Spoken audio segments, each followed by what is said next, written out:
थी कि घर से बाहर निकलना मुश्किल हो जा रहा था और बच्चे स्कूल जाने से डर रहे थे। लेकिन उनके डर की वजह सिर्फ ठंड नहीं थी, वो बच्चे क्लास टीचर सीमा मैडम के खौफ में थे। एक दिन पहले स्कूल में कुछ ये हुआ था। सभी ने होमवर्क किया कि नहीं? हाँ मैडम, किया है। ठीक है, मैं एक एक करके चेक करूंगी और गलती होने पर मैं सजा दूंगी। ये सीमा मैडम की दूसरी क्लास थी। सीमा मैडम ने एक दिन पहले ही स्कूल में नया नया ज्वाइन किया था। सभी बच्चों ने सोचा था कि सीमा मैडम बाकी टीचरों की तरह अच्छी ही होगी। लेकिन सीमा मैडम ने जब होमवर्क चेक करना शुरू किया तब सभी को उनकी असलियत के बारे में पता चला। राजू, मोती, चुटकी और मीना, तुम लोगों को सजा मिलेगी। लेकिन क्यों मैडम? क्योंकि होमवर्क में गलती है। तुम चारों यहाँ लाइन लगाकर खड़े हो जाओ। चारों लाइन में खड़े हो गए। उन्होंने सोचा कि सीमा मैडम ज्यादा से ज्यादा मुर्गा बनाएंगी या तो 2 थप्पड़ मारेंगी। लेकिन सीमा मैडम के दिमाग में तो कुछ और चल रहा था। बाहर बर्फ गिर रही थी। सीमा मैडम बाहर से बर्फ लाई और चारों के स्वेटर के अंदर घुसा दिया। इतनी कपकपाती ठंड में स्वेटर के अंदर बर्फ जाने से चारों के चारों जोर जोर से चिल्लाने लगे। बहुत ठंडा है। मैडम, मैडम बर्फ निकाल लीजिए मैडम, हमसे और गलती नहीं होगी। लेकिन सीमा मैडम ने हंसते हुए कहा, बर्फ तो मैं नहीं निकालूंगी और कोई नहीं निकालेगा। ये सजा याद रहनी चाहिए, तब जाकर तुम लोग सुधरोगे। और हाँ, ये बात अगर घर पर किसी को बताई तो और ज्यादा सजा मिलेगी। सारे बच्चे बहुत डर गए। राजू, चुटकी, मोती और मीना चारों ठंड से कांपते हुए अपनी अपनी जगह पर बैठ गए। क्लास खत्म होने के बाद सीमा मैडम बाहर चली गई। तब बाकी बच्चों ने चारों के स्वेटर से बर्फ निकाल दिया। उनको थोड़ी सी राहत मिली। लेकिन तभी सीमा मैडम वापस आ गई। किसने निकाला बर्फ? किसने किया? किसी ने उत्तर नहीं दिया। मेरे मना करने के बावजूद तुम लोगों ने स्वेटर से बर्फ निकाला। तुम सब सजा के ही लायक हो, सबको सजा मिलेगी। ये बोलकर सीमा मैडम ने सभी के स्वेटर में बर्फ घुसा दिया और शाम तक घर लौटते लौटते सभी को जुकाम हो गया। राजू की माँ सुनीता कहने लगी, क्या हो गया बेटा? सुबह तक तो तू ठीक था, अचानक से जुकाम कैसे हो गया तुझे? राजू सब कुछ सच सच बताने जा ही रहा था, लेकिन तभी उसे सीमा मैडम की बात याद आ गई। और हाँ, ये बात अगर घर पर किसी को बताई तो और ज्यादा सजा मिलेगी। ये सोचकर राजू डर गया और उसने अपनी माँ से कहा, माँ, वो बाहर बहुत ठंड है ना, ऊपर से बर्फबारी भी हो रही है, इसीलिए ठंड लग गई है। मैं कल स्कूल नहीं जाऊंगा। नहीं जाएगा? लेकिन क्यों बेटा? थोड़ा सा जुकाम ही तो है। नहीं माँ, जुकाम ठीक होने के बाद ही स्कूल जाऊंगा। नहीं बेटा, एग्जाम सर पर है, अभी स्कूल जाना ही होगा। सुनीता ने राजू की बात नहीं मानी। उसने सोचा कि राजू छोटा है इसीलिए बहाना बना रहा है। अगले दिन राजू स्कूल गया। बाकी बच्चे भी स्कूल आ गए। वो सभी सीमा मैडम के खौफ में थे। आज भी सीमा मैडम आएंगी और हमसे कुछ ना कुछ करवाएंगी। मुझे तो बहुत डर लग रहा है, पता नहीं आज क्या होगा। कुछ देर बाद सीमा मैडम क्लास के अंदर आई और कहा, बच्चों, आज पढ़ाने का मूड नहीं है, आज मैं आराम करूंगी। राजू, चुटकी यहाँ आओ और मेरे पैर दबा दो। सीमा मैडम कुर्सी पर बैठ गई। राजू और चुटकी पैर दबाने लग गए। अरे अच्छे से दबाओ, ताकत नहीं है क्या? मैडम, मुझे जोर की भूख लगी है। तुम लोग टिफिन लाए हो ना? हाँ मैडम, लाए हैं। हाँ तो एक एक करके मेरे सामने टिफिन ले आओ। जिसका खाना मुझे अच्छा नहीं लगेगा उसे सजा मिलेगी। ये सुनकर डर के मारे सभी बच्चों के हाथ पैर ठंडे पड़ गए। बच्चों ने अपना अपना टिफिन लेकर लाइन बना लिया। लाइन में सबसे आगे टीना थी। उसने सीमा मैडम को टिफिन खोल कर दिया। उसमें पूरी सब्जी और गाजर का हलवा था। अरे वाह, पूरी सब्जी और गाजर का हलवा, बहुत बढ़िया, खाकर देखती हूँ।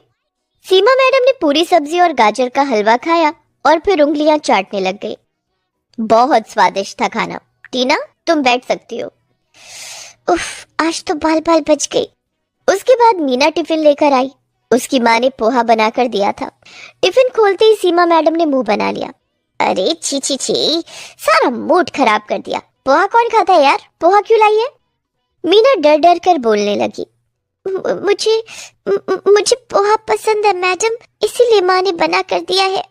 पोहा कितना सूखा होता है, पोहा नदी में फेंक दो तो नदी का पानी ही सूख जाएगा। मीना मन ही मन सोचने लगी, हाय आज तो मर गई, मैडम को पोहा पसंद नहीं है। मीना, तूने मेरा मूड खराब किया है, मैं तुझे सजा दूंगी। मीना ने तुरंत रोते हुए सीमा मैडम के पैर पकड़ लिए। मुझे माफ कर दीजिए मैडम, मुझसे गलती हो गई, कल से मैं पूरी हलवाई लाऊंगी। लेकिन सीमा मैडम को तो सजा देकर मजा आता था। उन्होंने मीना को बाहर भेजा और बाहर से एक बर्फ का बड़ा सा टुकड़ा लाने के लिए कहा। मीना ने वही किया। वो अपने हाथों से एक बड़ा सा बर्फ का टुकड़ा उठाकर अंदर ले आई। उसने सोचा यही उसकी पनिशमेंट थी, लेकिन सीमा मैडम इतनी आसानी से छोड़ने वाली थोड़ी थी। उन्होंने कहा, मीना अब अपना जूता उतार और उस बर्फ के टुकड़े पर खड़ी हो जा। क्या? मैडम मैडम प्लीज माफ कर दीजिए ना मुझे, मुझसे गलती हो गई, प्लीज मैडम। लेकिन सीमा मैडम पर रोने धोने का असर नहीं होता था। उन्होंने मीना को नंगे पैर उस बर्फ के टुकड़े पर खड़ा करके ही दम लिया और उसके बाद एक के बाद एक बच्चों की टिफिन खोलती गई और एक के बाद एक बच्चों को सजा मिलती गई।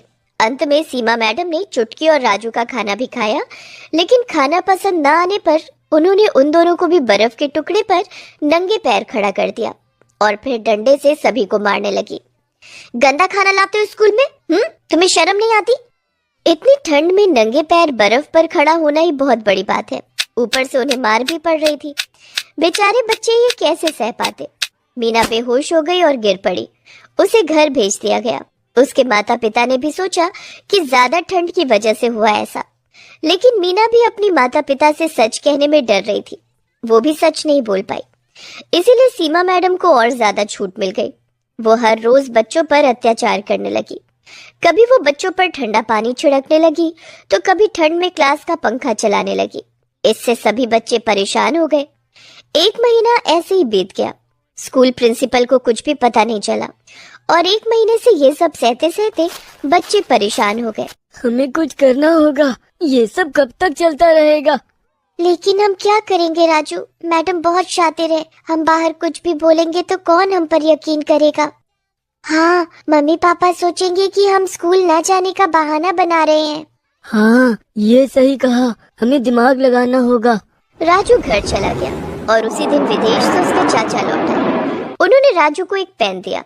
ये क्या चाचा, आप विदेश से मेरे लिए केवल एक पेन लाए हो? ये ऐसा वैसा पेन नहीं है राजू बेटा, ये देख इसमें कैमरा है, लिखने के साथ साथ सब कुछ इसमें रिकॉर्ड भी होगा। ये सुनते ही राजू के दिमाग की घंटी बजने लगी। अगले दिन वो पेन लेकर स्कूल चला गया और अपनी जेब में पेन को रख दिया। पेन का ऊपरी हिस्सा बाहर निकला हुआ था और उसी हिस्से में कैमरा लगा हुआ था।